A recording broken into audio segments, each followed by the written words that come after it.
Hey everyone, this is SEA Crypto Daily Buzz. Today is May 26, 2026. This channel summarizes the most important crypto news for investors in Southeast Asia, with calm analysis instead of hype.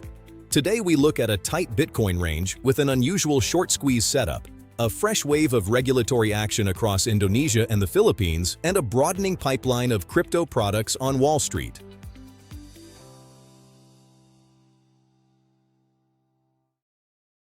Bitcoin is sitting near $77,000, but the option market is sending a much more interesting signal than the spot tape suggests. According to Cointelegraph, BTC implied volatility has fallen to around 36%, the lowest in 8 months, while short positions are heavily stacked in the $78,000 to $83,000 zone, and put options trade about 14% more expensive than calls. On top of that, on-chain analytics firm Swissblock noted that U.S. spot BTC ETF flows have only added a cumulative 4,500 BTC year to date, with May flipping back to outflows after a strong buying stretch in March and April.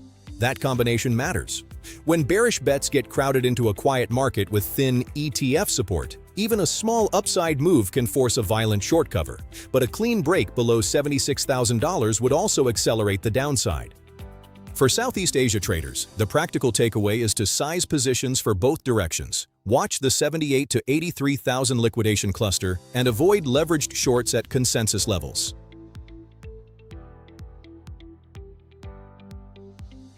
Regulatory pressure on crypto and prediction markets is now spreading across Southeast Asia in a clear pattern. Indonesia has officially blocked Polymarket after users began trading contracts on whether President Prabowo would resign before 2029, just one day after Globe Telecom in the Philippines restricted access to the same platform. At the same time, the Philippine SEC issued orders against Riscoin, a crypto copy trading operation accused of selling unregistered securities nationwide, and against BG Wealth Sharing and its founder Stephen Beard over allegations of unregistered crypto investments and frozen withdrawals. Separately, Pasig City Mayor Vico Sotto warned residents about individuals collecting personal data while pretending to represent local government in crypto-related schemes. For OFW families in the Philippines and retail traders in Indonesia, Vietnam, and Thailand, the lesson is simple. Politically sensitive prediction markets and copy trading platforms that promise easy returns are now firmly on the regulator radar, and engagement with these services can quickly become a legal and financial risk.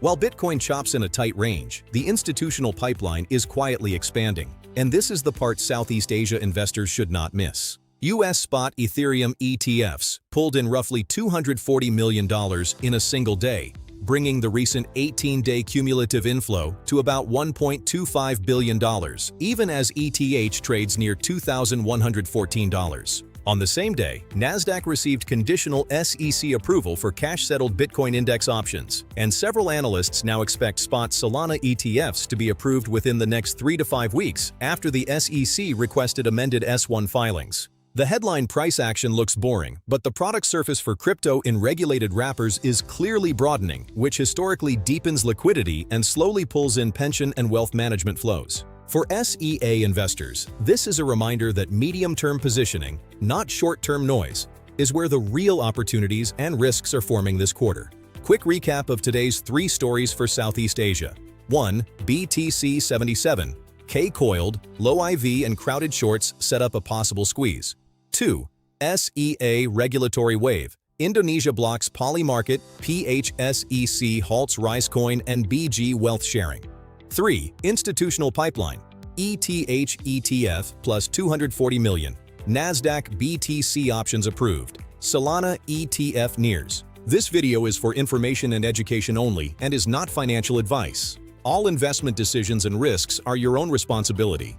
If this video was helpful, please subscribe, hit the like button, and turn on the notification bell. Chart analysis and trading insights, join our free Telegram channel, link in the description. See you in the next one.